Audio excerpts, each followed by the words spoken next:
Me llamo Nayara Solís. A mis 69 años he aprendido que las tormentas llegan sin hacer ruido, sin truenos, sin advertencias. Solo una vibración en la mesita de noche. Eran las 11:51 p.m. cuando mi teléfono se iluminó. La luz azul pintó las paredes de mi cuarto reflejándose en los marcos plateados de las fotos familiares, alineadas en la repisa. Casi no lo tomé. Nada bueno llega a esa hora. Pero el hábito ese que me hacía contestar cada llamada nocturna de auxilio durante años guió mi mano. El mensaje era de Amalia, mi hija. Hemos decidido que ya no eres parte de la familia. No vengas a ninguna reunión.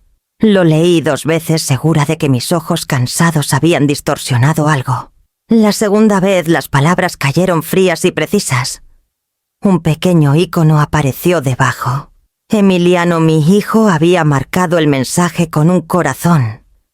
Eso fue lo que me cerró la garganta. El aire en la habitación se sintió de pronto más ligero. Afuera la lluvia golpeaba la ventana como si tuviera algo que decir, pero le faltara valor. Esperé sentir rabia, incredulidad, lágrimas. No llegó nada. En su lugar emergió un viejo instinto, el orden.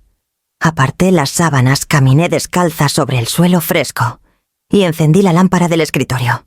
Su luz pálida iluminó las carpetas apiladas con cuidado. Casa Seguros Fideicomiso Familiar. Mi vida en orden alfabético. Había construido ese sistema después de que murió mi esposo para evitar que el mundo se deshiciera. Abrí el cajón superior y saqué el archivo del fideicomiso. Años de depósitos, estados de cuenta, firmas.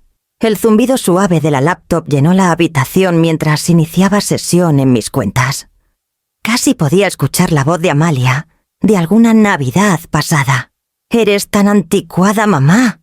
¿Por qué no me dejas manejar las transferencias y el acuerdo suave de Emiliano, educado pero distante?» Nunca entendieron que la precisión era mi manera de sobrevivir. Los números no mienten.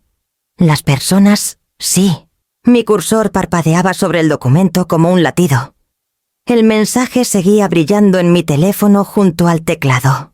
El mismo teléfono que alguna vez guardó fotos del primer recital de piano de Amalia, la graduación de Emiliano, el primer día de escuela de mis nietos. Ahora contenía un veredicto. Escribí mi respuesta lentamente, cada letra intencional. Gracias por aclararlo. Congelaré el fideicomiso. Sin exclamaciones, sin explicaciones. Presioné enviar y cerré la laptop. La pantalla se oscureció, y en esa oscuridad, la habitación se sintió más pesada, pero mi respiración se estabilizó. El silencio no era paz aún, pero era el comienzo. Afuera la lluvia había parado. Solo el tic-tac constante del reloj llenaba el espacio, marcando el ritmo de algo que cambiaba dentro de mí. Dejé el teléfono boca abajo en el escritorio y me acerqué a la ventana. Las luces del puerto de Ensenada titilaban débilmente entre la niebla. Mañana abriría las carpetas de nuevo. No como madre intentando arreglar cosas, sino como la contadora que alguna vez fui. Esa noche, sin embargo, dejé que el silencio ocupara el lugar donde antes estaba la familia. La mañana llegó con una luz gris suave, de esas que no prometen nada. La casa estaba en silencio, salvo por el zumbido del refrigerador y el eco lejano de un claxon en el puerto. Preparé café como siempre, 2 cucharadas, una taza, y lo llevé al escritorio. Las carpetas de la noche anterior esperaban como testigos mudos. Las abrí una por una. Recibos, cheques cancelados, copias de facturas de colegiaturas, correos confirmando transferencias. El olor a papel y tinta era extrañamente reconfortante. Cada documento tenía su pequeña historia, el enganche para el primer coche de Emiliano, el pago de la colegiatura de Amalia para su carrera en diseño de interiores, la factura médica de emergencia tras el nacimiento de su segundo hijo. Todo lo había etiquetado hace años con mi letra cuidadosa: ayuda temporal, préstamo puente, apoyo familiar. Lo único temporal era mi negación. Abrí un cuaderno nuevo y comencé a listar como en un libro de contabilidad 2010. C. 250.000. Préstamo para el coche de Emiliano sin devolver 2011. C. 560.000. Saldo de colegiatura de Amalia 2012. C124.000. Reparación de tejado casa en Ensenada. A nombre de Amalia 2015. C316.000. Gastos médicos esposa de Emiliano. 2019. C60.000. Problema de flujo de efectivo. Para la segunda página, el amargor empezó a perder su filo. El ritmo de escribir las columnas ordenadas, las filas de números, me estabilizaban. Estaba de nuevo en mi antigua oficina antes de jubilarme, cuando un balance limpio podía resolver casi cualquier cosa. Tomé un sorbo lento de café y miré la foto en mi escritorio. Javier y yo el día que compramos esta casa, ambos más jóvenes quemados por el sol, frente al letrero de vendido. Él era maestro de historia, siempre citando filósofos que apenas recordaba. La semana antes de morir me dijo: no confundas generosidad con obligación. Parecen lo mismo hasta que empiezas a llevar la cuenta. No lo entendí entonces. Pensé que el amor significaba no llevar la cuenta. El lápiz se movía casi solo llenando la tercera página. Los totales crecían como la marea. Algunos registros ni siquiera los recordaba bien, solo vagos recuerdos de pánico al otro lado del teléfono, y mi voz diciendo: no te preocupes, yo lo arreglo. Cada peso era un momento de rescate disfrazado de bondad. A mitad de la lista noté una nota amarillenta entre los estados de cuenta. Era una tarjeta de agradecimiento de Amalia, de hace años, escrita con su letra rápida y curva. Eres la mejor mamá. Pronto te devolveré todo. Había dibujado un corazón junto a su nombre. La tinta se había desvanecido, pero el corazón aún se veía. La puse al inicio de la página y escribí incumplido al lado. Para el mediodía había llenado 4 páginas. Sumé los números al final y rodeé el total. Era más grande de lo que esperaba, suficiente para comprar una casa pequeña o empezar un fondo para el retiro. Mis manos estaban firmes mientras subrayé el número 2 veces. Esto no era venganza, me dije. Era reconciliación. De cuentas, de años, de verdad. El teléfono vibró una vez, otro mensaje de Emiliano. No lo abrí. Cerré el cuaderno y puse mi palma plana sobre la tapa como sellándolo. Por primera vez en años sentí una claridad casi matemática. No había tristeza en los números, solo evidencia. Afuera un rayo de sol atravesó las nubes tocando el puerto. La luz se reflejó en el borde de la taza de café, brillando como algo recién medido y exacto. Tomé aire, me levanté del escritorio y fui a enjuagar la taza. Mañana daría el siguiente paso, no como su madre, sino como la mujer que finalmente entendió el costo de su propia generosidad. Después de cerrar el cuaderno me encontré revisando un recuerdo que no había visitado en años.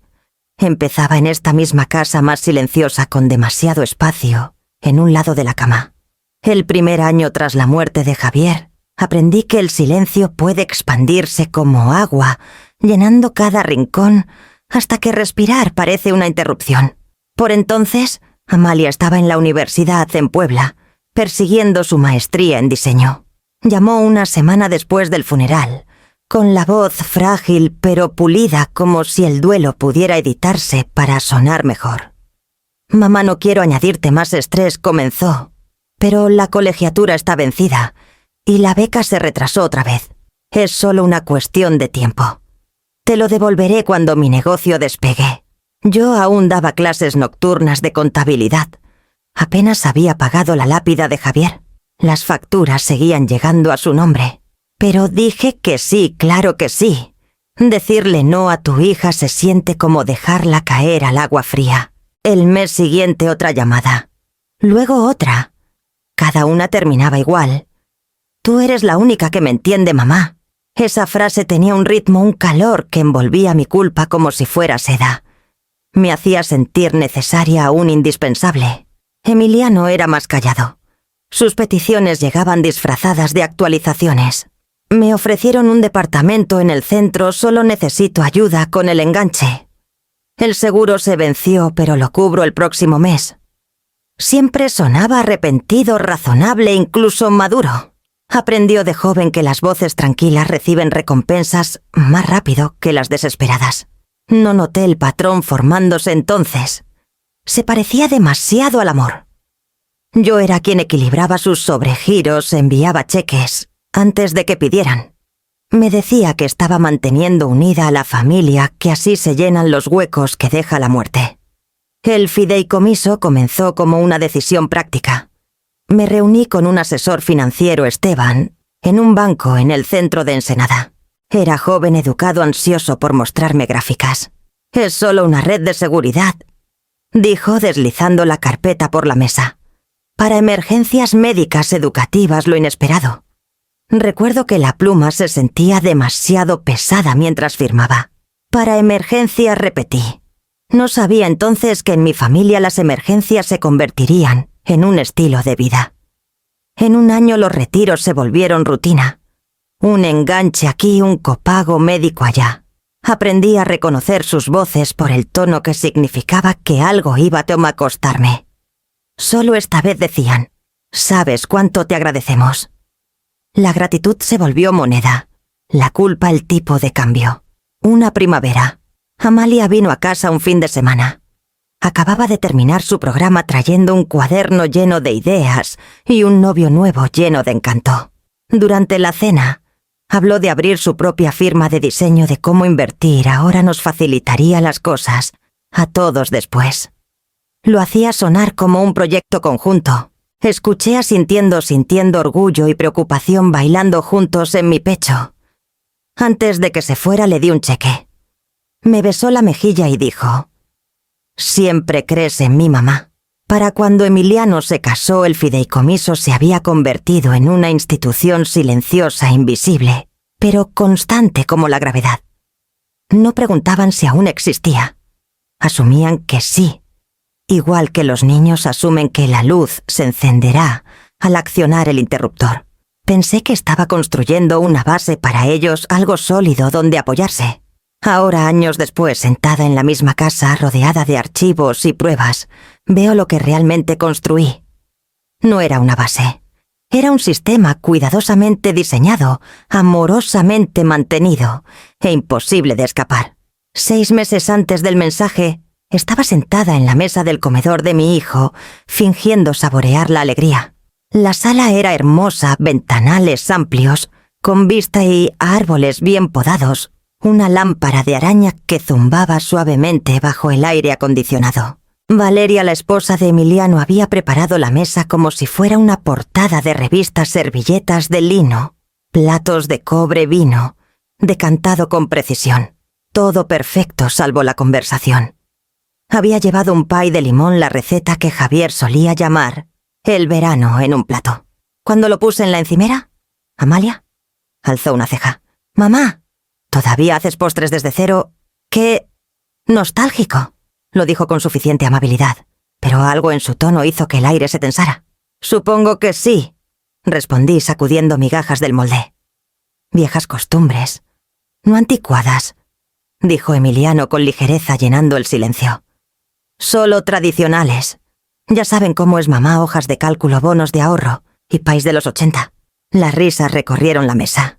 Era ese tipo de risa que la gente usa para ocultar incomodidad, aunque no estaba segura de quién. Sonreí también, aunque mi mandíbula se sentía tensa. La cena siguió su coreografía, su habitual charla sobre negocios, vacaciones, las calificaciones de los niños. El esposo de Amalia, Mauricio, dominaba la conversación. Tenía ese encanto que no pide permiso. Hablaba de la remodelación de su departamento en Ensenada, de cómo a los clientes les encanta un toque europeo. Asentí escuchando términos que no entendía: pisos artesanales, accesorios a medida. Cada pocos minutos tocaba el hombro de Amalia, y ella lo miraba con el orgullo de alguien cuyas elecciones habían sido validadas. «Mamá, ¿te acuerdas del cuarto de huéspedes en tu casa?», preguntó Amalia de repente. «Estamos pensando en convertir algo similar en un espacio para el estudio». «Todavía tienes esas lámparas antiguas, ¿verdad?», dudé. «Sí, pero deberías donarlas», dijo rápidamente. «Ese estilo ya no funciona. Te sorprendería lo anticuado que se ve todo cuando sales de esa casa». La mesa quedó en silencio por medio segundo, lo suficiente para que Emiliano carraspeara y cambiara de tema. No debería haber dolido, pero dolió. porque detrás de su tono escuché lo que no había querido enfrentar durante años. Me había convertido en la reliquia que intentaban rediseñar fuera de sus vidas. Mientras la cena continuaba, noté lo fácil que era interrumpirme ahora. Emiliano explicando un chiste antes de que lo terminara. Amalia reformulando mis historias para sus hijos. Cada intento de conexión era suavizado, empaquetado de nuevo. Estaba presente, pero editada. Cuando levantaron los platos ofrecí ayudar en la cocina. Valeria lo rechazó sonriendo de esa manera educada que decía: «Por favor, no». Me quedé en la orilla de la encimera de todos modos, viéndola enjuagar las copas de vino bajo una luz amarilla suave. «Hiciste un gran trabajo esta noche», dije. «Gracias», respondió. Emiliano y yo tratamos de mantenerlo simple. Hemos tenido suerte. Suerte. La palabra flotó ahí pesada por lo que omitía. Podría haberle recordado de quiénes eran los primeros cheques que cubrieron su hipoteca, de quién estaba el nombre en el enganche, antes de que el fideicomiso lo asumiera. Pero no lo hice. La cortesía tiene un costo, y lo pagué como si fueran intereses. Cuando sirvieron el postre, mi pie quedó intacto junto a un pastel brillante comprado en una tienda. Los niños se inclinaron por el que relucía. Sonreí otra vez, porque eso hacen las madres cuando se dan cuenta de que la receta ya no les pertenece. Cuando me fui, las luces del porche se encendieron. Emiliano me besó la mejilla distraído, ya revisando mensajes. Amalia gritó desde la puerta: «Maneja con cuidado, mamá», sin levantar la vista de su teléfono. En el coche vi la casa reflejada en el retrovisor, encogiéndose, una casa perfecta construida sobre la aritmética silenciosa de mi generosidad. El aire nocturno olía a jazmín y sal, pero debajo había algo más tenue y metálico. El sabor de la contención, o tal vez el primer indicio de óxido. Al día siguiente de esa cena, limpié el cuarto de huéspedes como siempre hacía después de las visitas familiares, doblando servilletas, alineando sillas, restaurando el orden en un espacio que ya no me pertenecía del todo.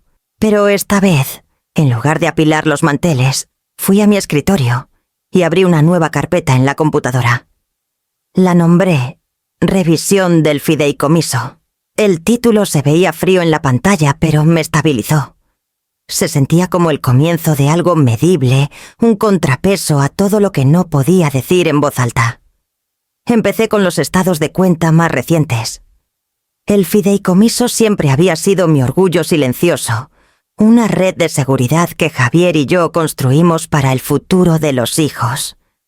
Cada transferencia debía llevar mi firma verificada 2 veces. Esa mañana, al revisar, noté patrones que no deberían existir. Retiros pequeños a horas extrañas. Cargos vinculados a proveedores que no reconocía, una firma de diseño en Ensenada, un servicio de pago de préstamos en línea, incluso una aseguradora de autos en Tijuana. Los imprimí, los extendí sobre el escritorio y comencé a marcar cada línea desconocida con un bolígrafo rojo. El ritmo revisar, resaltar, anotar, calmó mi pulso. La contadora en mí regresó metódica y exacta. Pero detrás de la precisión había un dolor hueco que no podía archivar. Cada número se sentía personal, cada peso. Una frase en un idioma que finalmente empezaba a traducir. Para media tarde el escritorio estaba cubierto de evidencia. Recibos de reparaciones de casas que no eran la mía. Depósitos de emergencia para colegiaturas meses después de la graduación. Abrí un sobre que había guardado del abogado que ayudó a establecer el fideicomiso hace 12 años. Dentro estaba la carta original de Javier escrita a la mano, en papel rayado, para la estabilidad de los hijos. Si algo me pasa, asegúrate de que esté protegido. ¡Protegido! La palabra resonó como un reproche. Había hecho lo opuesto, confundiendo acceso con cuidado, confianza con control. La impresora zumbó de nuevo, sacando más páginas cada línea, una confesión silenciosa que no sabía que había firmado. Algunas transferencias llevaban mi firma digital copiada de formularios escaneados. Tracé el contorno de mi nombre en la impresión. La tipografía era perfecta, pero la alineación estaba ligeramente desviada. No era mi mano. Me recosté sintiendo la claridad lenta y profunda que llega cuando la negación finalmente pierde el equilibrio. Alguien había usado mi autoridad, mi confianza sin permiso. Afuera la luz de la tarde cambió volviendo el puerto gris y plano. La casa crujió con el sonido de la madera asentándose. Reuní los papeles en una sola pila, alineé las esquinas y los deslicé en la carpeta nueva.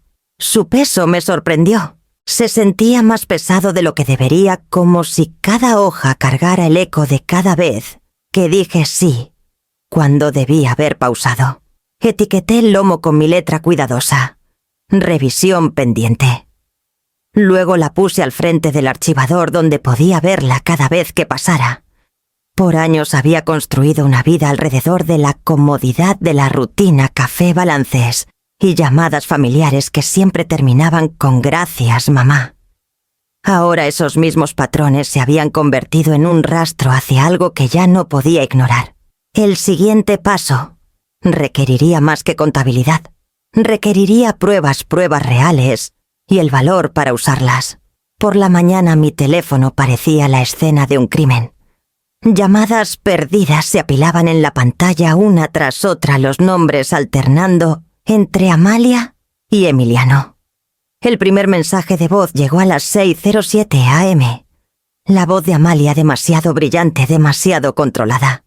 «Mamá, estás exagerando. Fue solo una mala noche. No debí enviar ese mensaje. Ok, vamos a empezar de nuevo. Llámame cuando despiertes». Su tono era el mismo que usaba para suavizar todos sobregiros, facturas atrasadas, pequeñas traiciones pulidas como malentendidos. El siguiente mensaje llegó minutos después. «Emiliano, mamá». Amalia estaba molesta nada más. «No hagas esto más grande de lo que es. Sabes cómo se pone cuando se siente acorralada». «Vamos solo», contesta. Acorralada. La palabra se asentó en mi pecho como una piedra. Puse el teléfono boca abajo en la mesa y caminé a la cocina. La tetera hizo clic metal contra el silencio. Afuera el puerto brillaba bajo un velo de neblina, los barcos apenas moviéndose.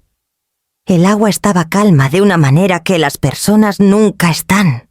Cuando el café estuvo listo, lo serví en la misma taza que había usado por años mango astillado, una mancha tenue en el borde. Los pequeños rituales se sentían diferentes ahora, más pesados, como si todo lo cotidiano hubiera sido redefinido en silencio. El teléfono vibró de nuevo. Y otra vez. No contesté. Me paré en la ventana bebiendo lentamente, viendo la luz del sol arrastrarse por los tejados al otro lado de la calle. La ciudad despertaba, pero mi mundo se había detenido. Otro mensaje de voz. Amalia otra vez.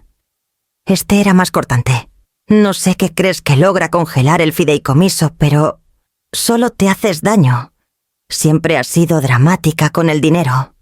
Papá nunca hubiera. Se cortó a media frase, pero sabía cómo habría terminado. Él nunca habría tomado partido. Tenía razón.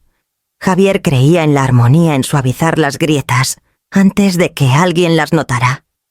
Pero la armonía se había convertido en silencio hace mucho, y yo estaba cansada de fingir que la música aún sonaba. El teléfono vibró sobre la encimera como algo vivo. Lo dejé sonar hasta que paró. La pantalla se oscureció, y por un momento la casa se sintió casi en paz. Llevé la taza al porche, la madera fresca bajo mis pies descalzos.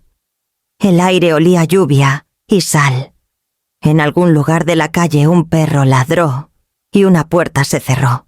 Desde el porche la luz del puerto parpadeaba en el agua suave y deliberada. Siempre había amado esa hora del día, las horas intermedias, cuando todo parece limpio. Pero aún no decide qué será. Adentro, otro mensaje llegó.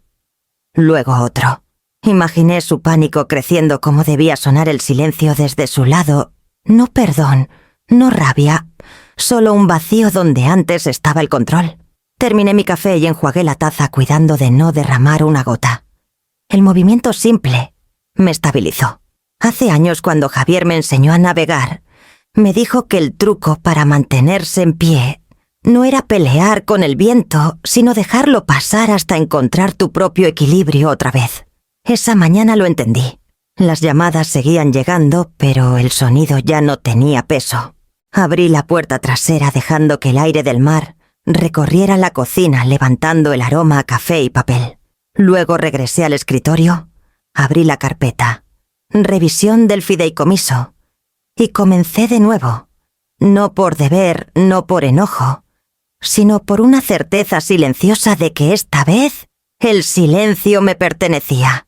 Esa tarde la luz del puerto se tornó del color del plomo y me senté en mi escritorio con la carpeta abierta una vez más. El zumbido de la impresora se había ido. Ahora solo estaba el suave roce del papel contra papel, el sonido de una mujer desenredando su pasado. Fui a la sección etiquetada Gobernanza Autoridad del fideicomiso. Mi firma aparecía en cada página fechada con cuidado consistente. Las cláusulas eran familiares, las redacté con el abogado de Javier hace años en lenguaje preciso y protector. Cada línea confirmaba lo que de alguna forma había olvidado. El control total seguía conmigo. Ningún retiro, ninguna transferencia, ningún ajuste podía hacerse sin mi consentimiento. Y aún así, ahí estaban registros de movimientos. La evidencia se presentaba ante mí como un mentiroso paciente confiado en que no leería con demasiada atención. Revisé línea por línea rastreando cada entrada. Remodelación de casa, C254 Fiero. Emergencia familiar, C86.000. Gasto de consultoría, C40.000. Las descripciones estaban cuidadosamente elegidas, lo bastante suaves para parecer legítimas, lo bastante amplias para ocultar el robo. Las fechas se extendían por 2 años, siempre justo por debajo del umbral, que habría activado una alerta de verificación. El trabajo de Amalia, pensé. Ella tenía el encanto para hacer que el engaño sonara como un deber. Emiliano, mientras tanto, ya no enviaba solicitudes directamente. Dejaba que ella hablara por ambos, como si delegar la culpa fuera una especie de trabajo en equipo. Algunas transferencias llevaban mi firma digital otra vez, falsificaciones perfectas a píxel. Mis iniciales estaban demasiado alineadas, el espaciado antinatural. Quien las copió había practicado. Me pregunté si fue Mauricio, el esposo de Amalia. Trabajaba con contratos de propiedades, siempre presumiendo lo simple que eran los formularios electrónicos. Mi estómago se apretó no por sorpresa, sino por reconocimiento. Tomé la pluma estilográfica de Javier del escritorio, girándola entre mis dedos. Él solía escribir cheques con ella cada Navidad, pequeñas donaciones para la biblioteca, la iglesia, el fondo de becas. Creía en la generosidad visible, la que podía sostener en la mano. La mía siempre había sido invisible. Esa era la diferencia entre nosotros. Él daba por orgullo, yo por paz. Dejé la pluma con cuidado y miré la columna de saldos. Incluso después de los retiros, el fondo seguía siendo sustancial. Habían sido cuidadosos, medidos, casi respetuosos en su codicia. No querían destruir la fuente, solo mantenerla obediente. La revelación llegó en silencio, ya no necesitaban mi aprobación, solo mi silencio. Durante años había confundido ese silencio con amor. Una ráfaga de viento entró por la ventana abierta, desparramando un recibo al suelo. Me agaché a recogerlo. Era de una firma de diseño en Ensenada, la misma que Amalia mencionó en la cena meses atrás. A los clientes les encanta un toque europeo. La factura estaba fechada la semana antes de mi cumpleaños. Recordé que ese año no llamó. Solo envió un emoji de corazón. Volví a poner el papel en orden y presioné mi mano plana contra la pila. La superficie estaba cálida por el brillo de la lámpara. No era rabia lo que llegaba, solo claridad. Por años me había dicho que mantener la paz era ser amable, que proveer era proteger. Pero la paz nunca fue el objetivo. La dependencia sí lo fue. Habían construido un sistema entero alrededor de mi disposición a ceder. Y yo los había ayudado a construirlo. Afuera la tarde dio paso al crepúsculo. El agua en el puerto pasó de plateada a vidrio hondo oscuro, la última luz atrapada en las olas como monedas en el fondo de una fuente. Observé el destello constante e inquebrantable. Cuando cerré la carpeta, la casa volvió a sentirse en calma diferente, sin embargo, no vacía, no pesada, solo equilibrada. Por primera vez en años los números estaban a mi favor. Cuando las farolas se encendieron, la casa se enfrió en silencio otra vez. Los papeles estaban apilados ordenadamente, en el archivador, cada página marcada y numerada. Pero mis manos no dejaban de temblar. No era tanto miedo como reconocimiento, como si mi cuerpo finalmente hubiera alcanzado lo que mi mente ya sabía. Miré el teléfono por un largo rato, antes de reunir el valor para marcar un número que no había usado en años. Cuando la línea conectó la voz de Rosario Mendoza, llegó lenta y firme como siempre. Nayara Solís dijo: «Ya me preguntaba cuándo ibas a llamar». Solté un suspiro que no sabía que estaba conteniendo. «Siempre tuviste buen ojo para el momento». Lo leo en el silencio, respondió. «Solo te quedas callada cuando estás resolviendo algo. Cuéntame». Y lo hice. No todo solo lo suficiente el mensaje de Amalia, las transferencias irregulares, las falsificaciones. Escuché su respiración al otro lado, medida y pensativa. Lo primero dijo, es documentar todo. Cada llamada, cada correo, cada papel que pueda rastrear. No anuncies nada. La sorpresa es el único lujo que tenemos a nuestra edad. No sé ni por dónde empezar. Ya empezaste, dijo. Abriste la carpeta. Hubo una pausa, luego el crujido de una silla.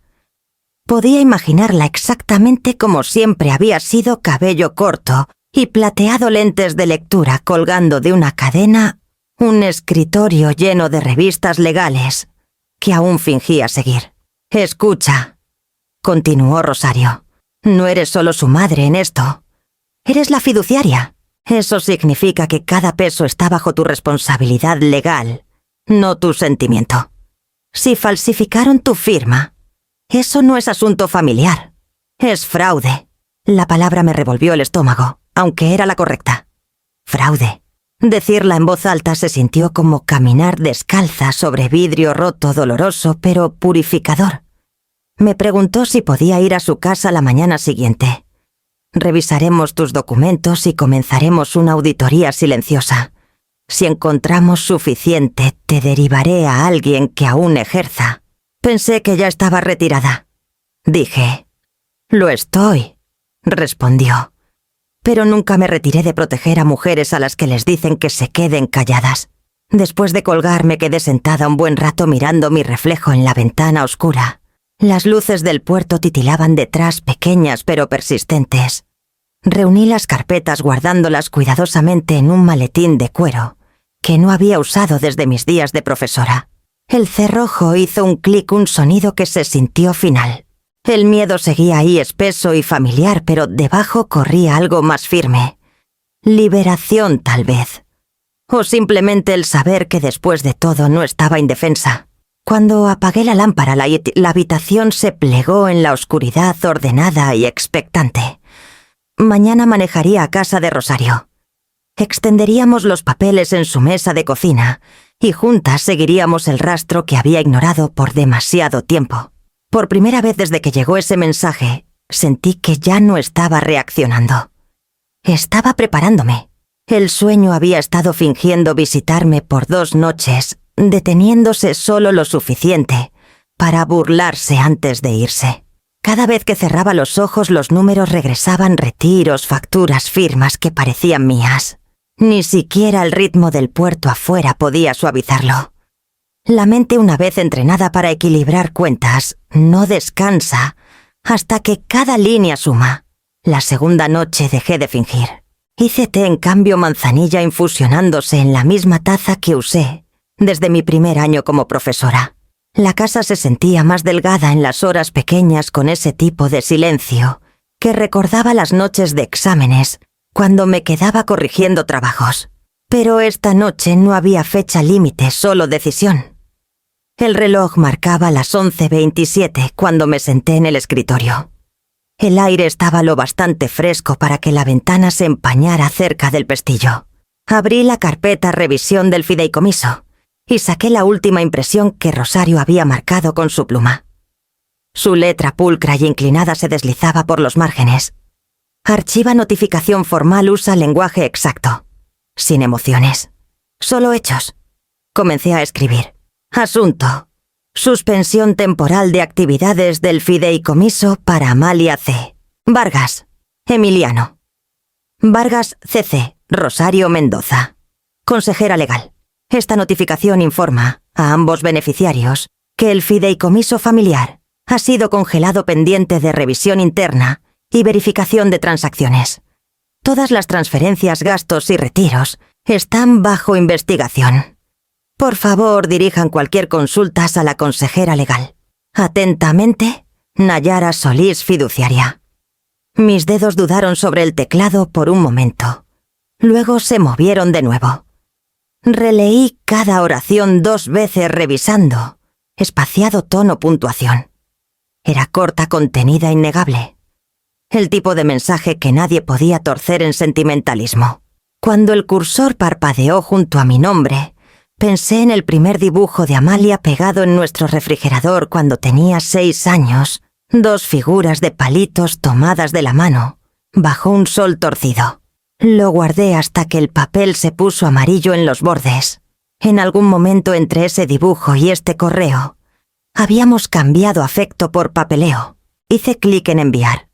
La marca de tiempo decía 12:03 AM. Por unos segundos no pasó nada.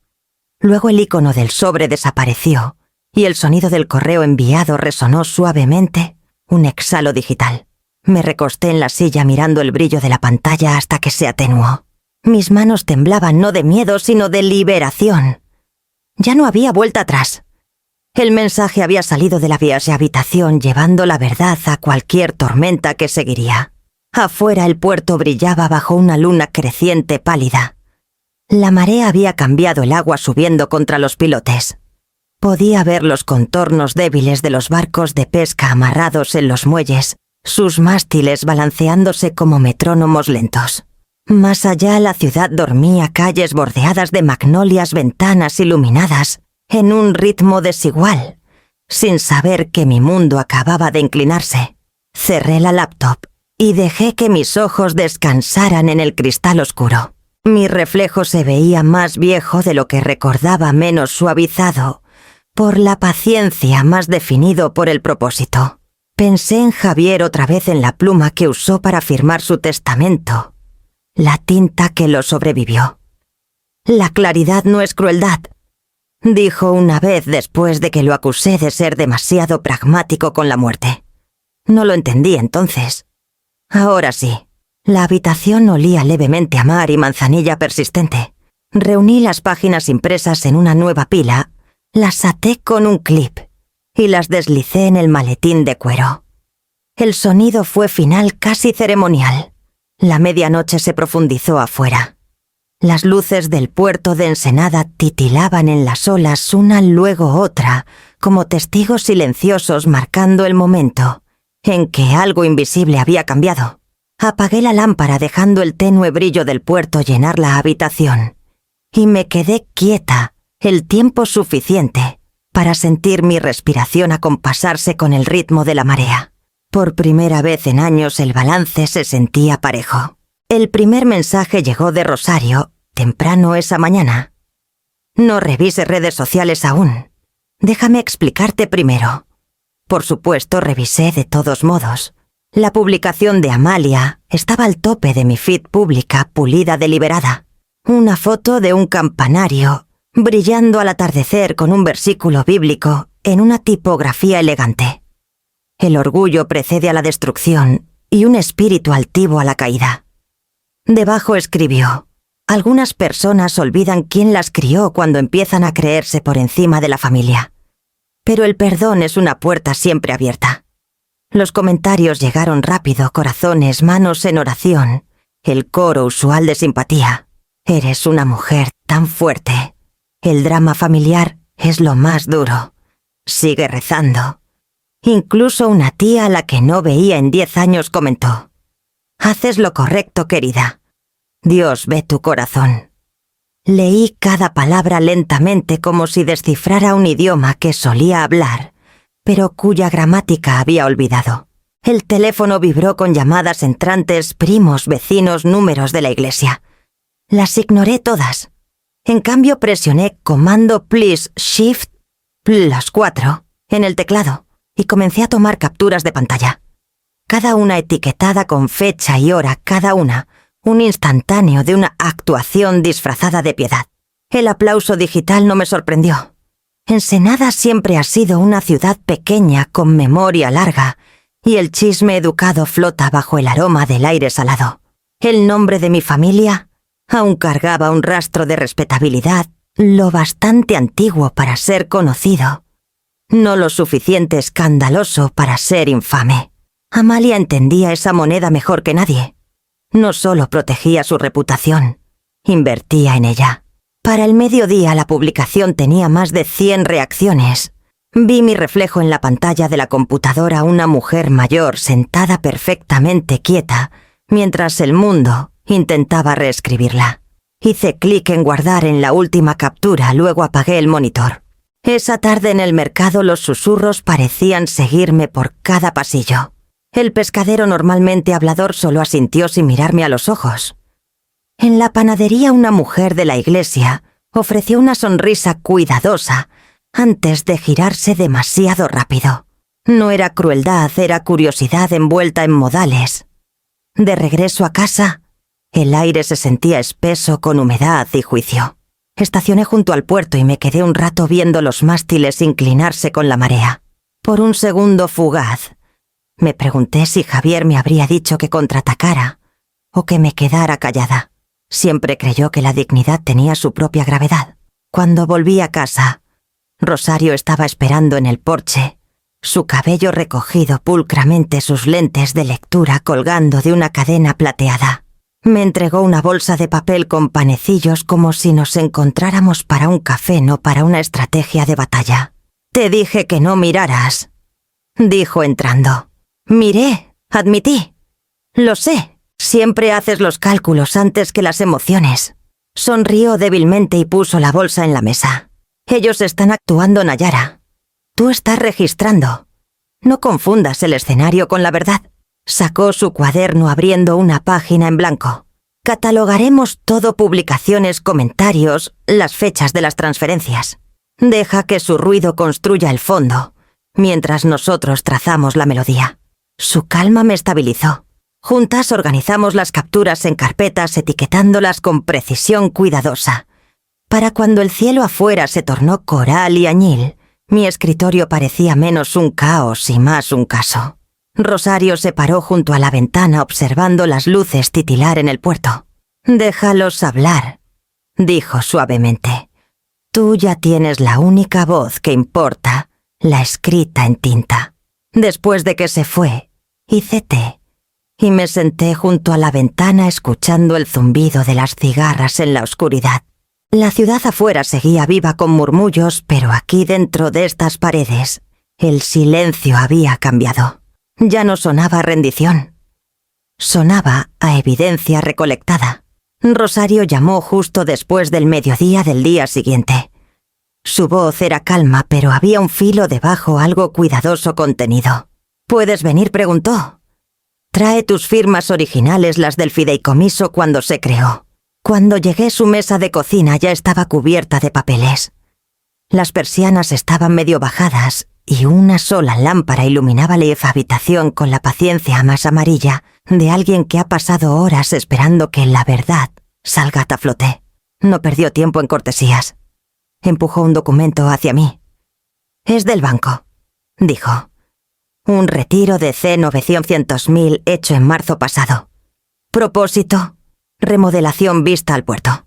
Fruncí el ceño. «¿Vista al puerto, la propiedad de tu hija?», dijo Rosario en voz baja. «Solicitó un préstamo a tu nombre para la obra. Liberaron los fondos del fideicomiso». Miré el papel. Mi firma estaba al final lo bastante familiar para parecer real, lo bastante errónea para sentirse como un insulto.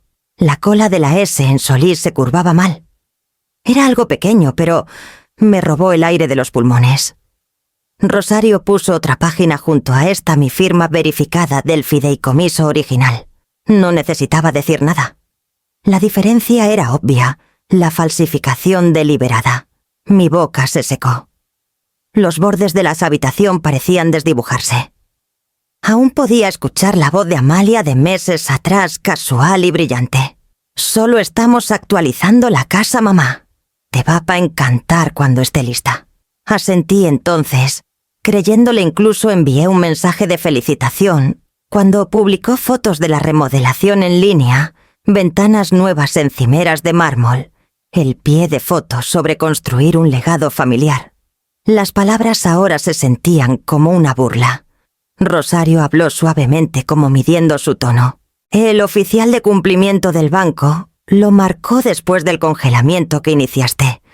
Enviaron el registro completo esta mañana. Quien presentó el papeleo tenía acceso a tus archivos digitales, tu identificación escaneada, firma notariada, incluso tu plantilla de correo. Sentí calor subiendo detrás de mis ojos, pero no llegaron lágrimas. En cambio, una náusea se asentó en mi estómago. Presioné mi palma contra la mesa, anclándome en la veta de la madera bajo mis dedos. No fue solo tomar, dije finalmente. Fue fingir que di permiso. Rosario asintió. Sabían dónde estaba la línea y cómo cruzarla sin hacer ruido. Nos quedamos en silencio un largo momento. El único sonido era el tic-tac lento del reloj de la cocina, constante e implacable. Deslizó una libreta legal hacia mí. Documentaremos esto como evidencia. Habrá más. Tomé la pluma a mi mano temblando ligeramente. El simple acto de escribir se sentía más pesado que cualquier cosa que hubiera hecho en años. Cuando terminé, miré mi propio nombre, esta vez genuino, cada curva deliberada. Rosario tocó mi muñeca ligeramente. «Aquí empieza la claridad», dijo. «En el camino a casa». Ensenada pasó por mi ventana en colores apagados, árboles de jacarandá, porches, gente cargando compras, todo parte de un mundo aún intacto. Pero dentro de mi coche se sentía como si el último hilo se hubiera cortado. El fideicomiso no solo estaba roto, había sido armado como arma. Y la firma que robaron no era solo tinta. Era el permiso que siempre asumieron que tenían. La mediación estaba programada para un jueves por la mañana en un centro legal tranquilo, cerca del centro de Ensenada. Rosario insistió en un terreno neutral. «Que las paredes no le pertenezcan a nadie», dijo. La sala que nos dieron era pequeña, con fotos enmarcadas de puentes y palmeras, el tipo de imágenes que sugieren conexión. Amalia y Emiliano llegaron juntos, ambos vestidos en tonos neutros, sus rostros cuidadosamente arreglados. Emiliano llevaba una carpeta.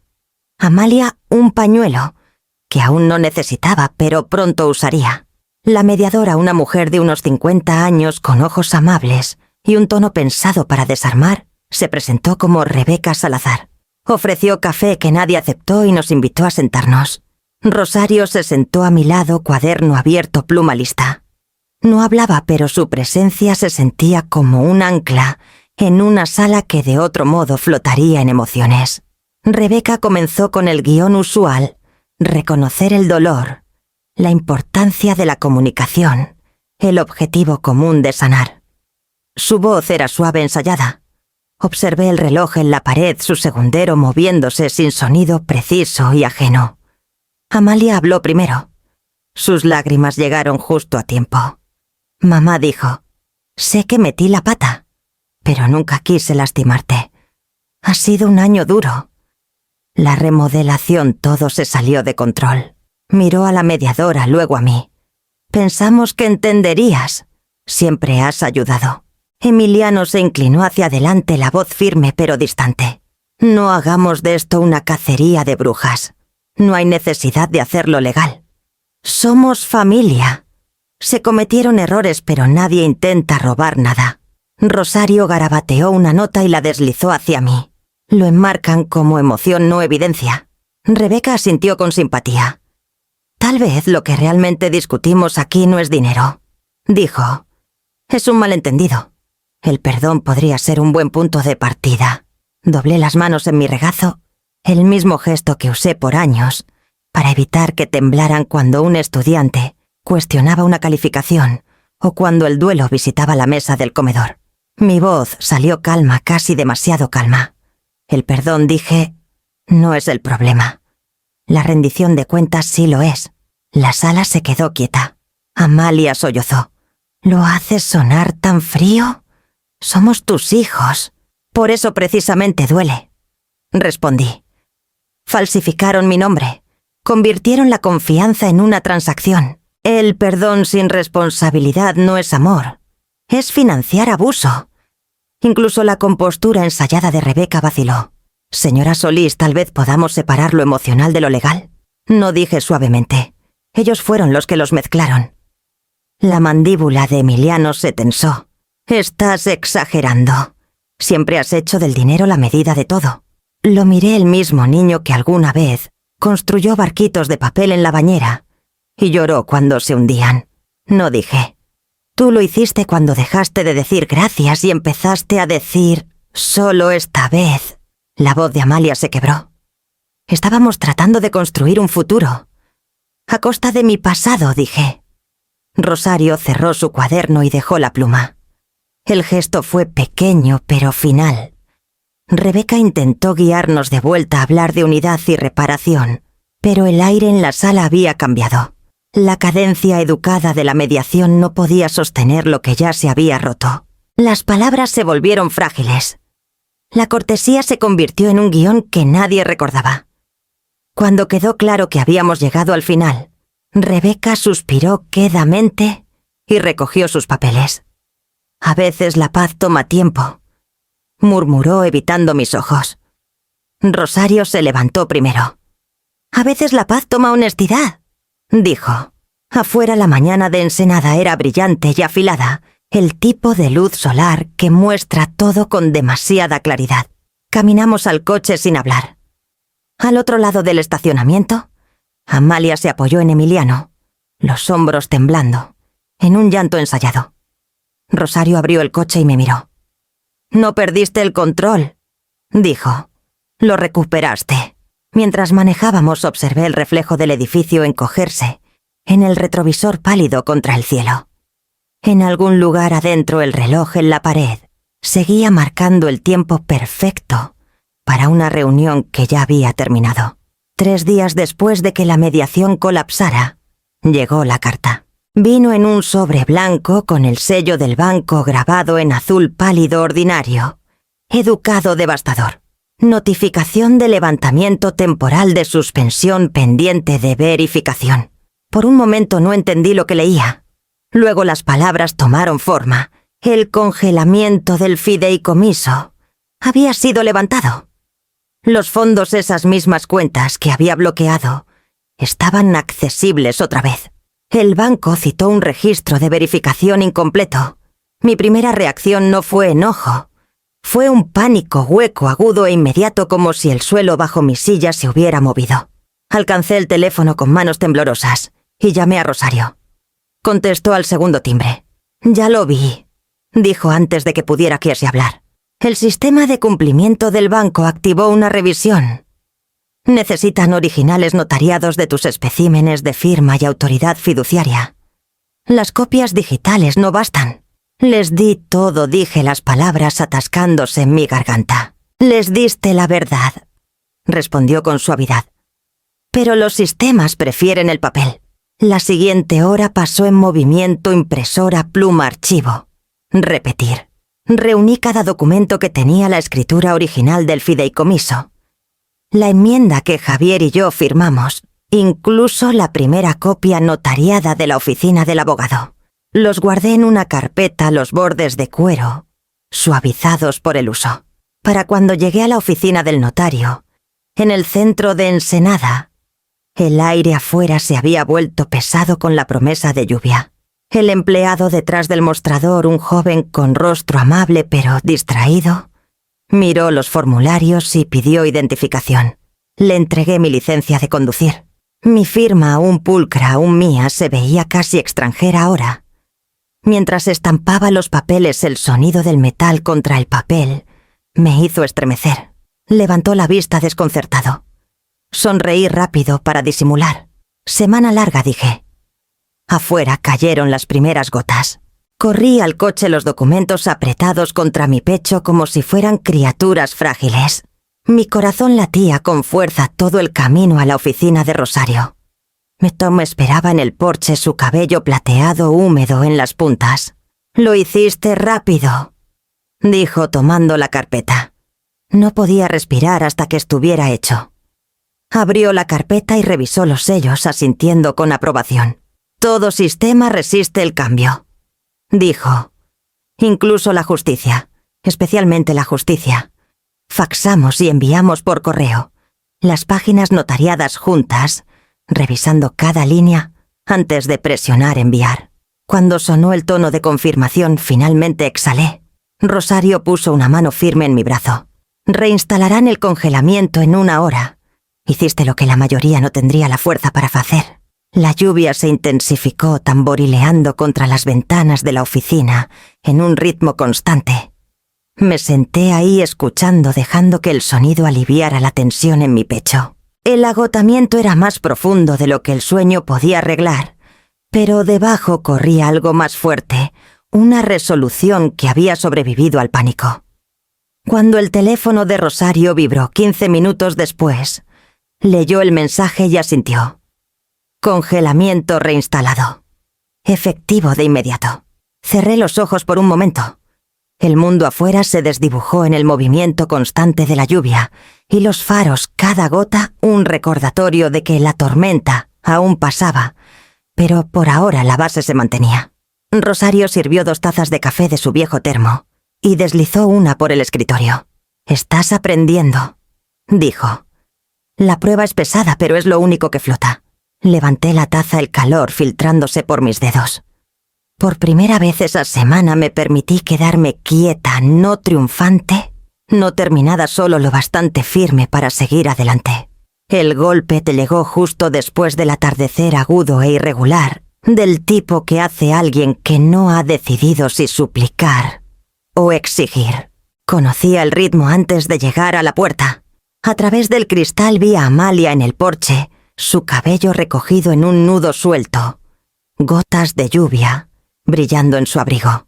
En sus manos había un sobre, los bordes arrugados, como si lo hubiera apretado demasiado durante todo el trayecto. Detrás de ella la farola zumbaba débilmente, captando el dorado de su cabello como cuando era pequeña, y corría descalza por el patio, agitando bengalas en la oscuridad del verano. Abrí la puerta lo justo para que el aire se moviera entre nosotras. El aroma a pavimento mojado y jazmín entró. Mamá dijo la voz, quebrándose en la palabra. «Por favor, lo perderemos todo». Las palabras salieron ensayadas pero rotas en los bordes. No la invité a pasar. El umbral se sentía sagrado, ahora la frontera invisible entre mi vieja vida y la que estaba aprendiendo a vivir. Dio un paso más cerca, aferrando el sobre. «Te traje esto», dijo extendiéndolo. «Es un plan de pago, Emiliano. Y yo lo trabajamos. Solo necesitamos tiempo».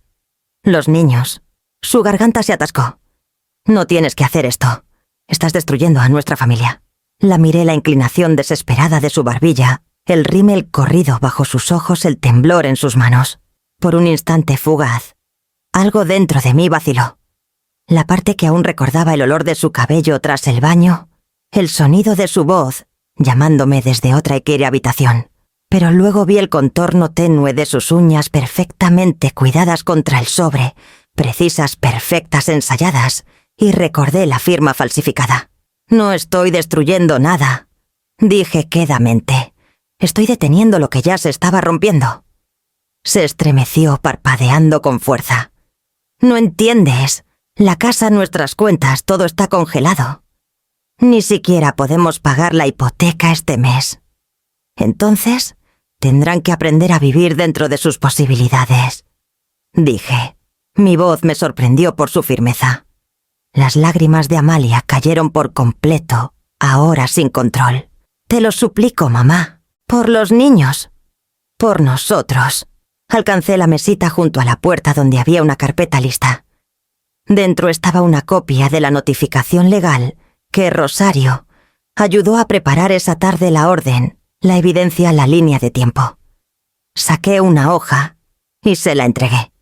«Recibirás la copia oficial en 7 días», dije. «Esta es para que entiendas lo que viene». Miró el papel, pero no lo tomó de inmediato. Sus dedos flotaron como si tocarlo pudiera quemar. «¿No lo harías?», susurró. «Ya lo hice». Algo cambió entonces, no enojo, no siquiera tristeza, sino el reconocimiento silencioso entre dos personas que finalmente se veían con claridad. Los hombros de Amalia se hundieron. «Te arrepentirás», dijo su voz pequeña. «Tal vez», respondí, «pero me arrepentiría más del silencio». Retrocedió el sobre temblando en su agarre. Por un momento pareció que hablaría de nuevo, pero, en cambio, se giró y caminó hacia su coche, el sonido de sus tacones tragado por la lluvia. Me quedé ahí, la mano aún en el marco de la puerta, viendo sus faros desvanecerse en la esquina. Cuando cerré la puerta, la casa exhaló. La luz del porche titiló. Luego se estabilizó en un zumbido suave. El mismo resplandor cálido que me había recibido por décadas, ahora iluminando un espacio que finalmente sentía mío. Me apoyé contra la pared escuchando la lluvia golpear suavemente las ventanas. El silencio ya no estaba vacío. Era ganado, definido por el sonido de una puerta cerrándose, sin el peso de la culpa presionando contra ella. Apagué la lámpara del pasillo, dejando solo la luz del porche brillando tras el cristal. Un centinela silencioso para los límites recuperados. El fallo llegó un miércoles por la mañana, en un día en Ensenada, cuando el aire se sentía tan espeso que podía detener el sonido. Rosario llamó justo después de las 10. «Se acabó», dijo simplemente. «La corte falló a tu favor. Los activos vuelven a tu nombre por completo. Pueden apelar, pero no prosperará». Por un momento no pude responder. Las palabras cayeron demasiado silenciosamente para lo que significaban. Años de transacciones, firmas, traiciones, todo reducido a unas líneas de lenguaje legal. Le agradecí, aunque mi voz sonaba distante a mis propios oídos. «Pasa luego», dijo. «Firmaremos las últimas confirmaciones y cerraremos el expediente».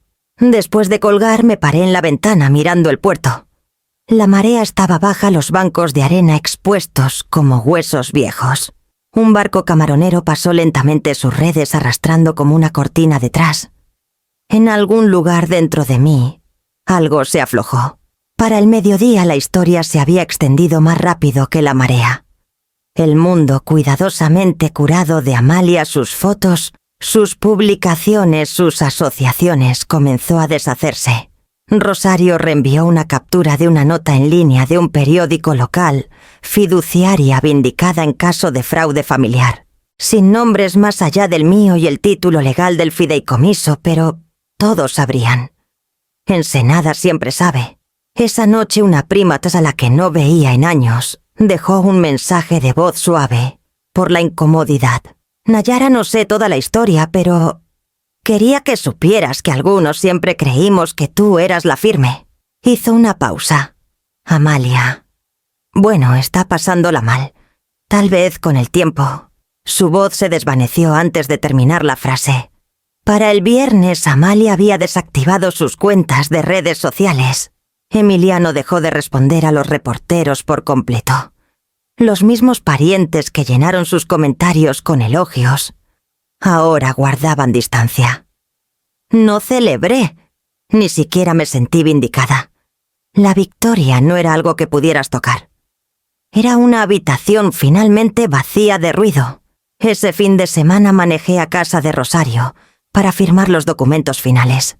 Su mesa de comedor estaba cubierta de papeles otra vez, pilas ordenadas esta vez, todas terminando con mi nombre. Me entregó el formulario final de autorización. «Este», dijo, «lo hace oficial. Sin más lagunas, sin más acceso». Leí cada línea, luego firmé al final. La pluma se sentía más pesada que antes, no por miedo, sino por culminación. Cuando Rosario recogió los papeles, vi la leve sonrisa que intentó ocultar. «Lo lograste, Nayara». Negué con la cabeza. «Lo logramos». No dijo suavemente. Tú hiciste lo que la mayoría nunca se atreve. Elegiste la claridad sobre la comodidad. En el camino a casa, la ciudad parecía casi desconocida. Los árboles de jacarandá parecían más altos, el aire más limpio. Mi casa esperaba al final de la calle tranquila, la luz del porche zumbando, en la misma nota constante. Al entrar la contestadora parpadeaba una vez. Un mensaje. Presioné reproducir. Era una voz de hombre que no reconocí al principio: Mauricio, el esposo de Amalia. Su tono era cortante, educado, la voz de alguien que llama por obligación. «Es el cumpleaños de Sofía mañana», dijo. «Lo haremos pequeño este año. Pensé que deberías saberlo». Hubo una pausa. «Ella sigue hablando de tu pay de limón». Luego la línea se cortó. Sin dirección, sin invitación. Solo información. Esa noche me senté junto a la ventana con una taza de té y el mismo marco de fotos que había sostenido la imagen de Javier por años. El teléfono vibró otra vez, esta vez. Un mensaje de un número desconocido. Una foto. Sofía cumpliendo 7 años parada frente a un pastel en forma de concha marina. La mano de Amalia descansaba en su hombro medio en el encuadre. El pie de foto decía: «Solo. Deseo que estuvieras aquí». Lo miré por un largo rato. El dolor llegó lento y deliberado, enroscándose entre las costillas como algo cálido y hueco a la vez. No respondí. Guardé la imagen en una carpeta en mi escritorio, llamada Familia. No era perdón. Tampoco era resentimiento. Solo un registro de otro tipo. Afuera el viento del puerto sacudió las persianas. Cerré la ventana y apagué la luz. La oscuridad se asentó suavemente familiar, pero no aterradora. En la quietud me di cuenta de que la paz no era un sonido ni un sentimiento. Era el espacio que queda cuando todo lo demás deja de exigir tu atención. Era mía ahora, para bien o para mal. La carta llegó doblada dentro de un sobre manila simple, con matasellos de Tijuana, la letra inconfundiblemente cuidadosa. Casi la paso por alto entre las facturas y circulares habituales, pero la dirección de remitente, Dr. Samuel Rivas, me detuvo. El amigo más antiguo de Javier. El papel se sentía frágil, del tipo que se suaviza en los bordes, por ser tocado demasiadas veces. Me senté en la mesa de la cocina y lo giré una vez, antes de abrirlo. El aire olía levemente a sal. La brisa matutina entraba por la ventana entreabierta, moviendo la cortina de encaje como un respiro. La carta comenzó sin preámbulos, Nayara. He querido escribir esto desde hace mucho. Encontré un archivo viejo de Javier mientras ayudaba a Sukin, a su sobrina, con su herencia. Notas de cuando tú y él establecieron el fideicomiso familiar. Había escrito algo al margen junto a tu nombre. Decía: si algo me pasa, Nayara mantendrá el equilibrio no solo en números, sino en corazón. Me detuve ahí presionando mi palma plana contra la página. La letra de Javier volvió a mí en un instante. La leve inclinación a la derecha, los bucles ordenados de sus L y G. Leí la línea otra vez, más despacio esta vez. Solía decir que tenías la rara habilidad de ver la justicia, no como castigo, sino como piedad. Puede que hayas dudado de ti misma con los años, pero yo nunca lo hice. Y él tampoco. Las palabras se desdibujaron por un momento antes de aclararse de nuevo. Sé que los últimos meses han sido duros.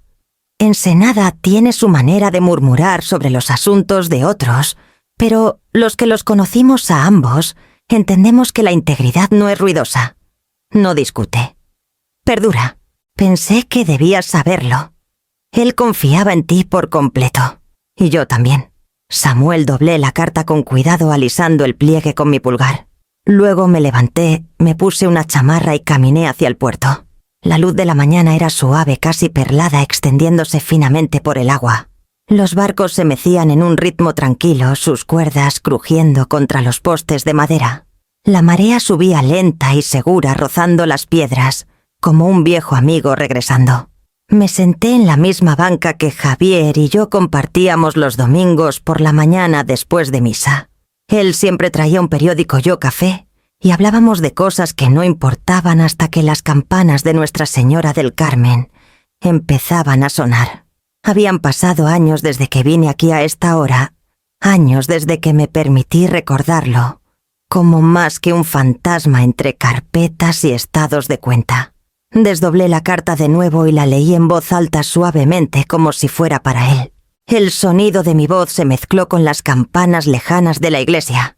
Cuando llegué a la última línea dejé el papel en mi regazo y miré el puerto.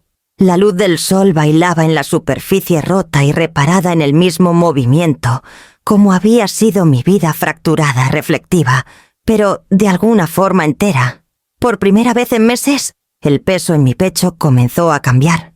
No desapareció, pero cambió de forma menos como una carga, más como algo que podía llevar, sin que me doblegara.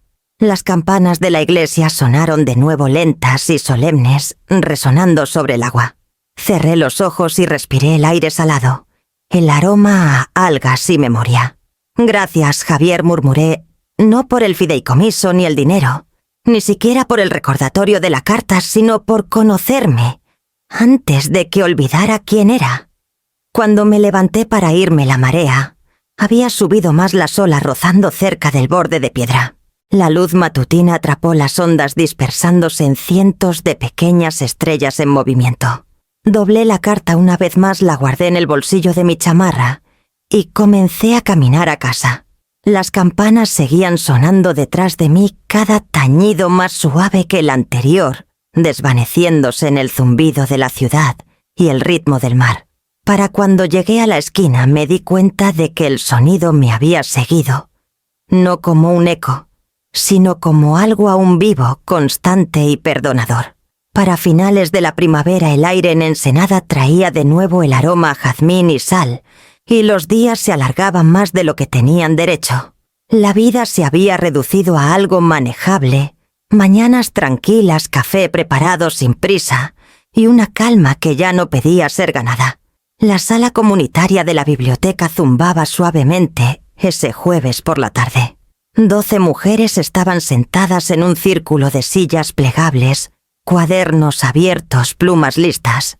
Todas estaban entre los 50 y los 70 mujeres que habían trabajado, criado familias, cuidado resistido. En el pizarrón detrás de mí había escrito el título de la sesión con letras pulcras: Independencia financiera para el segundo acto. Había comenzado el taller por sugerencia de Rosario, su idea en realidad. Pasaste toda tu vida llevando las cuentas de otros, dijo. Es hora de que ayudes a las mujeres a escribir las suyas. La lección de hoy era sobre límites disfrazados de presupuestos, generosidad medida con intención. Una mujer delgada y de cabello plateado levantó la mano. ¿Qué te hizo dejar de ayudarlos?, preguntó. La pregunta quedó suspendida, suave pero pesada. Podría haber dado la respuesta práctica que me vi obligada legalmente a intervenir, que los números finalmente traicionaron la verdad. Pero vi en sus ojos algo más profundo, el dolor de alguien que había dado hasta volverse transparente. Porque ayudar no es ayudar, dije cuando te borra. La sala quedó en silencio. Alguien exhaló. Otra mujer asintió lentamente su pluma, pausando sobre sus notas. Vi la comprensión moverse por sus rostros, no ruidosa, no triunfal, sino constante. Después de la clase algunas se quedaron a darme las gracias. Una mujer me dio una nota doblada antes de irse. Cuando la abrí después decía: haces que la paz parezca posible. Sonreí guardándola en mi diario. Esa noche el viento del puerto entró por las ventanas abiertas, trayendo el leve tañido de las campanas de Nuestra Señora del Carmen. Salí al porche, una pequeña placa de latón en una mano, un destornillador en la otra. Las palabras grabadas en el metal captaban la última luz del día. Casa solo por invitación. La había encargado semanas atrás a un artesano en el centro. Me preguntó si quería que las letras se rellenaran con esmalte para que destacaran. No le dije. Sutil es mejor. Las personas correctas lo verán. Fijé la placa junto a la puerta, el metal frío bajo mis dedos. Los tornillos giraron con facilidad, cada uno asegurando más que la placa misma. Desde donde estaba el puerto brillaba barcos flotando como faroles el agua, cambiando entre azul y dorado. Una garza se alzó de los juncos del pantano, sus alas lentas y deliberadas. Pensé en Amalia y Emiliano, a veces no con enojo, sino con distancia. Sus voces ya no resonaban en la casa. Su ausencia ya no se sentía como pérdida. En algún lugar estaban aprendiendo el peso de sus propias elecciones. En algún lugar, Sofía crecía más alta. Esperaba que aprendiera pronto lo que a mí me tomó una vida entender, que el amor, para ser real, debe tener límites. El sol se deslizó detrás de los tejados. Alcancé el interruptor de la luz del porche y la bombilla se encendió bañando los escalones en un resplandor ámbar cálido.